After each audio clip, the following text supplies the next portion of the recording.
ओम श्री गुरुभ्यो नमः। श्रीमद् भगवत गीता के श्लोकों के क्रम में आज का श्लोक लेते हैं। अध्याय 4 श्लोक 26। श्रोत्रादीनिन्द्रियाण्यन्ये संयमाग्निषु जुह्वति शब्दादीन् विषयानन्यै इंद्रियाग्निषु जुह्वति। योगी जन श्रोत्रादि सब इंद्रियों को संयम रूपी अग्नि में हवन करते हैं, अर्थात इंद्रियों को विषयों से रोककर अपने वश में कर लेते हैं, और दूसरे योगी लोग शब्द आदि विषयों को इंद्रिय रूप अग्नि में हवन करते हैं, अर्थात उनका प्रयोग धर्मानुकूल करते हैं। दूसरे अध्याय में भगवान श्री कृष्ण ने संयम का अर्थ समझाया है कि जैसे कछुआ अपनी इच्छा अनुसार अपने अंगों को भीतर या बाहर करता है, उसी प्रकार महापुरुष अपनी इंद्रियों को वशीभूत कर लेता है। इंद्रियां योग के सिवाय वशीभूत नहीं होती। कोई भी शास्त्र अथवा पुराण नहीं कहता कि केवल विद्या या वेदांत पढ़ने से इंद्रियां अधीन हो जाएंगी। उनकी चंचलता योग साधना के सिवाय नहीं जाएगी। बड़े बड़े ऋषि विश्वामित्र जैसे भी योग करते हुए इंद्रियों के वशीभूत हो गए, तो अन्य सांसारिक जीवों का क्या कहना। भगवान कहते हैं, सारा जीवन धर्म ग्रंथ पढ़ने से भी कुछ नहीं होता। योग से जब मन को वश में किया जाता है, तब इंद्रियां संयमी हो जाती हैं। इंद्रियों के वशीभूत होने से फिर वृत्ति एकाग्र हो जाती है। योग करते करते भी कभी मन में ऐसे उद्गार उठते हैं कि इंद्रियां विषयों की ओर भागती हैं। चित्त को एकाग्र करने के लिए 5 भूमिकाएं बताई गई हैं। पहली भूमिका का नाम है गत भूमिका।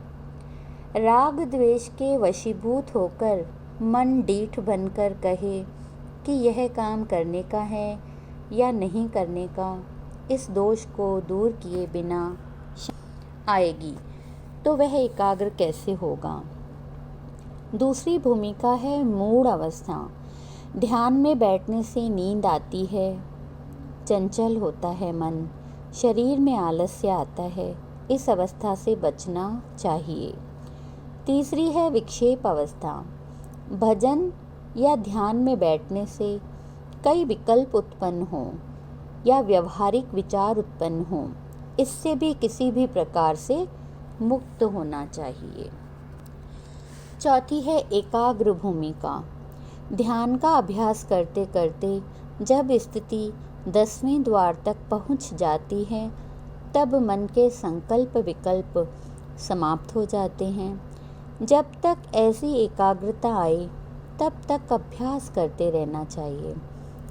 जब अभ्यास में प्रेम और पूर्ण निष्ठा होती है और सद्गुरु भी पूर्ण हैं और गुरु मंत्र भी वेदों के अनुसार हैं, तब ऐसी एकाग्रता की अवस्था प्राप्त होती है।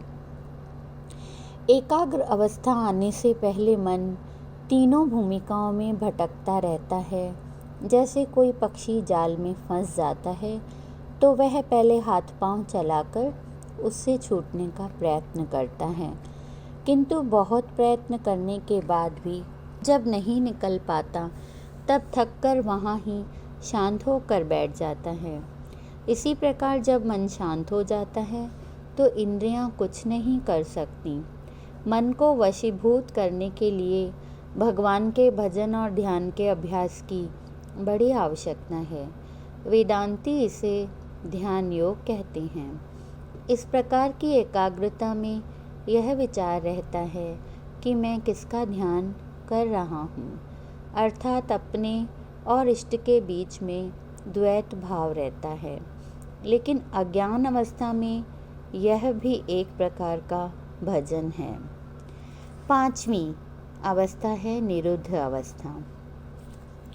यह सबसे उत्तम अवस्था है ज्ञान पूर्वक भजन या ध्यान करना, जिसमें केवल यह संकल्प रहता है कि मैं हूँ, अन्य कोई संकल्प न हो, जैसे मैं दूसरे का ध्यान कर रहा हूँ या करना चाहिए इत्यादि। जब केवल यह संकल्प रहता है कि मैं हूँ, मात्र मैं हूँ या मात्र हूँ, तो इसको निरुद्ध अवस्था कही जाती है, जो कि 5वीं अवस्था है, 5वीं भूमिका है। यह तीसरा यज्ञ कहा जाता है। चौथे यज्ञ में पुरुष अपने शब्द, स्पर्श, रूप, रस, गंध आदि विकारों को इंद्रियों रूपी अग्नि में हवन करते हैं और धर्म के अनुकूल इंद्रियों से व्यवहार करते हैं। आगे 7वें अध्याय में भगवान बताएंगे कि धर्मानुकूल जो काम है वह मैं ही हूँ, यानी धर्मानुसार जो गृहस्थ संबंध है वह स्वयं भगवान हैं। और इसी प्रकार सभी इंद्रियों से उचित व्यवहार करना एक प्रकार का यज्ञ है। अयोग्य ढंग से विषय भोग करना बड़ा पाप है। कथा सुनना भी एक प्रकार का रस है, लेकिन वह धर्मानुसार है। सिनेमा के गीत सुनना या वैश्याओं के गाने गाना अनुचित और अधर्म कहा जाता है। राजा भोज अपनी राजधानी में रात को वेश बदलकर इसलिए घूमते थे, शहर में कोई जुल्म हो तो नहीं रहा है या कोई दुखी तो नहीं है। एक रात को एक गली से जाते हुए उन्होंने देखा कि एक स्त्री अपने पति की सेवा कर रही थी। पति का सिर पत्नी के घुटने पर रखा था और उसे नींद आ गई थी। राजा ने देखा उस स्त्री का 1 वर्ष का छोटा बालक ठंड में बाहर खेलते खेलते एक जलते हुए अग्निकुंड में गिर पड़ा। माँ ने देखा और सोचा, अगर यहाँ से उठती हूँ तो पति की नींद खुल जाएगी, लेकिन इस बालक का जो भावी होगा वो तो वैसा ही होगा। लेकिन धर्म अनुकूल चलने वालों की भगवान रक्षा करते हैं। राजा ने देखा कि वह अग्नि चंदन जैसी ठंडी हो गई। बालक अग्नि के अंदर खेलता रहा, बाहर जाता था, फिर वापस अंदर जाता था। तिल मात्र भी जलने का दाग उसके कपड़े या शरीर पर नहीं था। राजा भोज आश्चर्यचकित हो गए। दूसरे दिन अपने राज दरबार में आकर बड़े बड़े ऋषि, मुनि, पंडित और कवियों को एक वाक्य कहकर कहा, आगे तुम लोगों में से कोई इसे पूरा करे। अपने बच्चे को आग में गिरता हुआ देखकर दरबारियों में से और तो कोई नहीं उठा। प्रसिद्ध कवि कालिदास ने उठकर कहा, उस पतिव्रता नारी ने अपने पति को नींद से जगाना नहीं चाहा। उसके पतिव्रत धर्म के कारण बालक के लिए वह अग्नि चंदन जैसी शीतल और ठंडी हो गई। राजा ने कालिदास को धन्यवाद देते हुए कहा कि यह सब धर्म का ही प्रभाव है।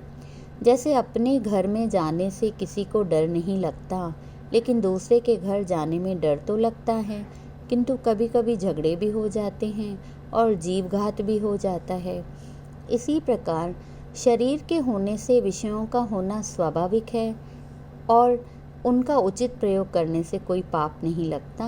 वह एक यज्ञ माना जाएगा। जैसा कि गुरुवाणी में लिखा है वैसा आपके सामने प्रकट किया। आप सबके भीतर बैठे परमात्मा को बारंबार नमन। ओम शांति शांति शांति ही।